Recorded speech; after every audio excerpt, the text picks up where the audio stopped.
बिस्मिल्लाहिर्रहमानिर्रहीम। अस्सलाम वालेकुम व्यूअर्स, मैं हूं एडवोकेट एहसन कुरैशी। आज हम डिस्कस करेंगे अगर कोई शख्स कोई मुल्ज़म इश्तिहारी डिक्लेयर हो जाए, अदालत उसको इश्तिहारी डिक्लेयर कर दे, तो वो अपना इश्तिहारी का आर्डर ख़त्म करवाने के लिए क्या उसी कोर्ट में रजू कर सकता है या किसी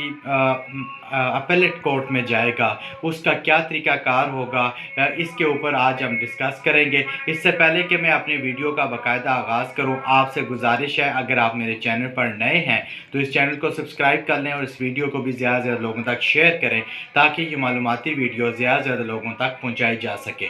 अगर दौरान ट्रायल कोई मुल्ज़म भाग जाता है और कोर्ट उसके वारंट जारी करती है, फिर नॉन अवेलेबल वारंट जारी किए जाते हैं, फिर उसको इश्तिहार उसका निकाला जाता है और उसको प्रोक्लेम्ड ऑफेंडर डिक्लेयर कर दिया जाता है, तो फिर उस शख्स के पास, उस मुल्ज़म के पास क्या रेमेडी है? क्या वो उसी कोर्ट में आकर अपने जो इश्तिहारी का आर्डर है उसको ख़त्म करवा सकता है या फिर उसको क्रिमिनल रिवीजन दायर करना होगी? इस हवाले से अमूमन जो कॉन्सेप्ट है ये चूँकि जो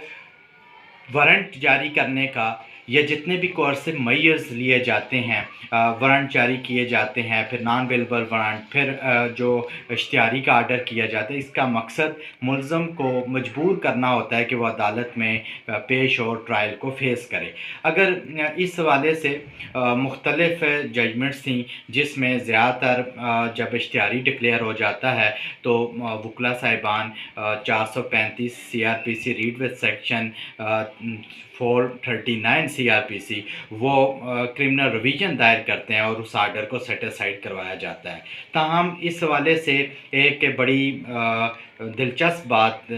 देखने को मिल रही थी कि क्या एक चूँकि इश्तिहारी के जो आर्डर हैं एक ट्रायल कोर्ट ने किए और जब ये इश्तिहारी डिक्लेयर करने का मकसद सिर्फ यही होता है कि जो मुल्ज़म है वो किसी तरीके से अदालत में आ जाए, तो फिर वही अदालत उस आर्डर को ख़त्म क्यों नहीं करती, उसके ख़िलाफ़ क्रिमिनल रिवीजन में क्यों जाते हैं? वो ऐसा कोई उसको सज़ा तो नहीं दी जाती जो उसके ख़िलाफ़ अपील रिवीजन में जाएँ या प्लेटफॉर्म में, जब वो उसको पेश करना ही मकसूद होता है, उसकी हाज़िरी को यकीनी बनाने के लिए ये इक़दाम उठाए जाते हैं, तो फिर ट्रायल कोर्ट को के सामने जब वो पेश हो जाए तो उसको अपना आर्डर ख़त्म कर देना चाहिए। इसी नुक्ते नज़र को सामने रखते हुए लाहौर फैसलाबाद में एक मुल्ज़म जो 913C का मुल्ज़म था, वो ट्रायल में जब पेश नहीं हुआ तो उसको इश्तिहारी डिक्लेयर किया गया। तो वो जब इश्तिहारी डिक्लेयर हुआ तो वो उस कोर्ट में चला गया और उसने वहाँ जाकर जो ट्रायल कोर्ट है उसमें एप्लीकेशन दी कि इस आर्डर को रिकॉल किया जाए, ख़त्म किया जाए। तो जज साहब ने उस आर्डर को ख़त्म नहीं किया और उन्होंने कहा कि जी इसके ख़िलाफ़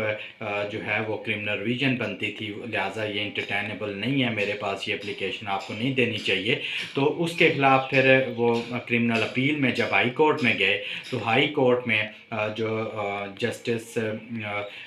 फ़ारूक हैदर साहब हैं, उन्होंने ये हेल्ड किया कि जब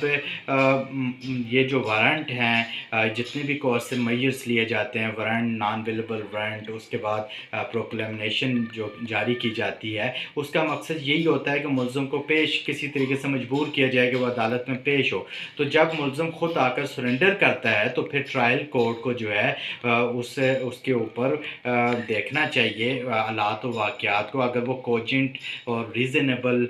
जो रीज़न्स हैं वो अगर देता है, सॉलिड रीज़न्स देता है, वजूहात बताता है कि वो क्यों नहीं अदालत में पेश हो सका था, तो फिर जब वो सरेंडर करता है तो उस आर्डर को जो उसने इश्तिहारी का आर्डर किया उसको जज साहब को रिकॉल करना चाहिए। चूँकि जब वो ट्रायल फेस करने के लिए आ गया है तो फिर उसको आर्डर को रिकॉल करना चाहिए। और इस वाले से उन्होंने जो सेक्शन